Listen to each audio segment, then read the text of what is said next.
புருஷன் வந்து எத்தனை லட்சம் சம்பாதிச்சாலும் கோடி சம்பாதிச்சாலும் நம்ம கையில காசு இருக்கணும் சார். நம்ம சம்பாதிக்கணும். சிம்பிளா ஒரு ஹவுஸ் ஒய்ஃபா தான் சார் நான் இருந்தேன். பெருசா எந்த கனவோ எதுவுமே கிடையாது. அப்பெல்லாம் வந்து ஆனா தேவைகள் வீட்டுல வந்து கொஞ்சம் குறைவுதான். பொருளாதாரம் ஒரு சம்பளம் பத்தலைங்கிறது தெரியும்.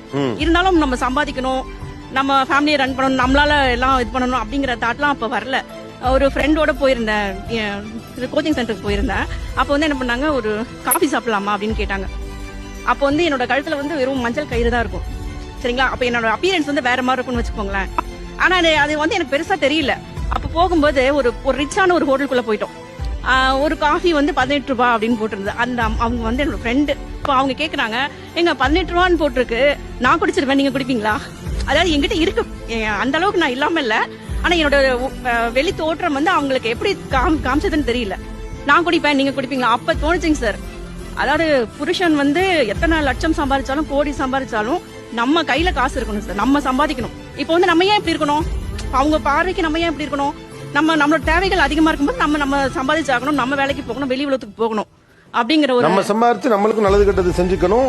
அதுல ஒன்றும் தப்பு இல்ல. அந்த ஃபீல் கிடைச்சது. ஆமா சார், கண்டிப்பா அந்த டைம் தான் சார் எனக்கு தோணுச்சு.